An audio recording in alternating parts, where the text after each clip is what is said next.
Wizard, Warriors and Realms par Salvatore Macri, sorti en 2011.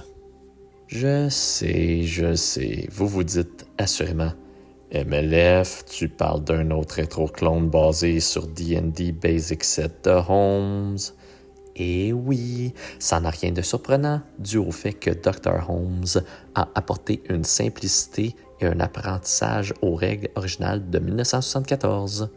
Il a non seulement eu la chance de placer d'une façon cohérente les règles et les explications, mais les mécaniques qui allaient changer la donne des autres versions après. En gros, D&D Basic Set du Docteur était une compilation des règles et mécaniques les plus importantes des 3 petits livres bruns et des suppléments de la version OD&D, et un lien direct avec la version avancée de Gary Gygax qui entreprenait à cette époque. Mais pourquoi en parler? Wizard, Warriors et Worms est un rétroclone, oui, qui garde les mécaniques originales efficaces et simples, mais il y a un gros changement. Même du gros changement. Non pas dans les règles ou comment jouer, mais comment présenter le jeu. Le premier grand avantage de ce jeu de rôle sur table est que la progression des personnages joueurs est plus élevée. Au lieu d'arrêter au niveau 3, les joueurs peuvent progresser jusqu'au niveau 9 et même plus si possible. Donc, aucunement besoin de changer de système ou ajouter une mise à jour dans vos parties. Simplement suivre les règles naturelles qui sont indiquées. Je sais que ça peut être facile de simplement faire les règles jusqu'à un autre niveau, mais quand vous avez seulement du temps pour jouer quelques heures par semaine parce que votre vie personnelle est chargée, ça fait du bien de simplement prendre le livre, le feuilleter, l'info au besoin. Le deuxième changement, et celui-ci va être très apprécié par les joueurs de longue date, est que les explications sont à un minimum. Donc le livre et les mécaniques déjà existants dans la version 74, mais avec un minimum d'explications. Compréhensible? Oui, certainement. Mais peut-être les nouveaux joueurs vont avoir de la difficulté à saisir le tout du premier coup. Mais pour les joueurs connaissant déjà le hobby, ou y avoir déjà joué une couple de fois, l'info coule avec aisance. Un autre point à apporter, la version PDF de Wizard, Warriors and Realms est gratuite. Oui, le tout est gratuit sur les sites officiels ou les sites de téléchargement. Au fait, il n'y a pas de version physique disponible.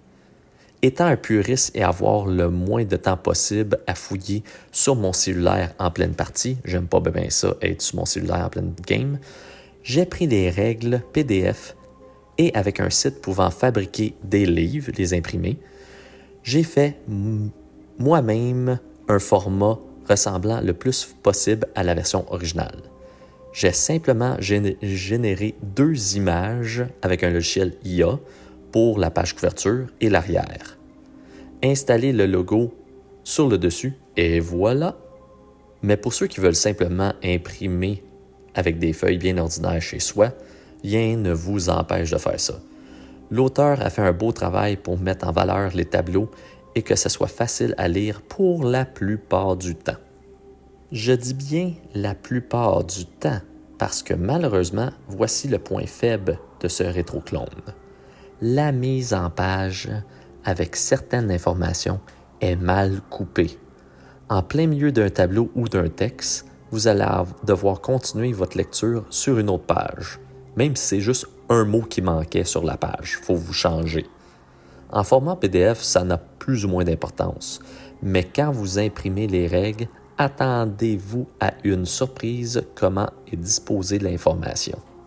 Comment Warriors, Wizards and Realms se joue?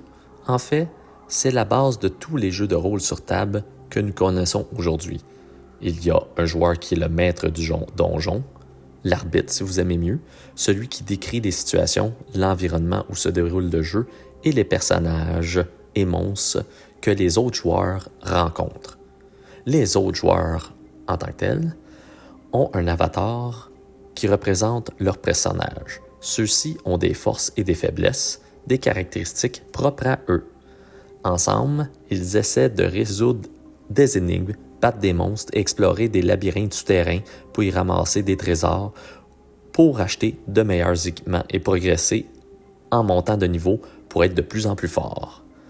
Il n'y a rien de sorcier ici pour les amateurs de Donjons Dragons, mais ce qui risque de faire gratter la tête de la récente génération de joueurs est la difficulté de survivre dans Wizards, Warriors and Whims et comment les caractéristiques sont présentées. Les 6 caractéristiques de base sont présentes: force, intelligence, sagesse, constitution, dextérité et charisme. Mais celles-ci n'ont pas autant de modifications que les autres éditions. Tous les joueurs ont une base de 1d6 de dégâts, peu importe l'arme qu'ils manipulent, et il n'y a que 4 classes et 4 races disponibles. Le jet de sauvegarde sont dans des catégories avec aucun lien avec les caractéristiques de base. Très versatile. En fait, seulement avec ceci, vous pouvez ajouter et enlever autant de mécaniques que votre groupe désire sans rien briser. Simplement parce que le design est fait pour ce qu'on appelle un open-ended, ouvert à tous et fermé pour les choses que nous voulons pas. Aussi simple que ça. Rien va se perdre et une erreur dans les mécaniques de la part d'un maître du donjon ne va pas être si dramatique, dû que c'est facile à rectifier ou simplement à laisser passer cette erreur. Un aspect agréable dans les règles basées sur les vieilles versions est que les personnages joueurs peuvent avoir de l'expérience en rapportant des trésors à un lieu sûr. Donc ça insiste aux joueurs d'aller explorer plus en profondeur les donjons et les autres lieux macabres pour gagner le plus de récompenses possible. J'utilise cette règle dans pas mal toutes mes parties, vu que ça donne une chance à tous les joueurs et non seulement d'avoir de l'expérience en jouant bien leur perso et avec des monstres, mais inciter à avoir plus de richesse et bâtir leur propre maison, château et éventuellement, s'ils survivent assez longtemps, leur propre empire. Avec simplement une 40aine de pages, Warriors, Wizards and Whims a toutes les règles nécessaires. En plus de tout ça, il comprend un bestiaire monstrueux, une liste de trésors et d'objets magiques. Et vu que c'est la base de tous les jeux de rôle sur table, il est facile d'intégrer des suppléments d'une autre édition ou même d'un autre jeu de rôle différent avec des mécaniques carrément différentes. Métamorphosez le tout avec la saveur que vous désirez. Vous n'avez pas grand-chose à perdre à jouer, ou même d'y rejouer, à ce jeu basé sur un des plus grands, en étant tout petit en taille.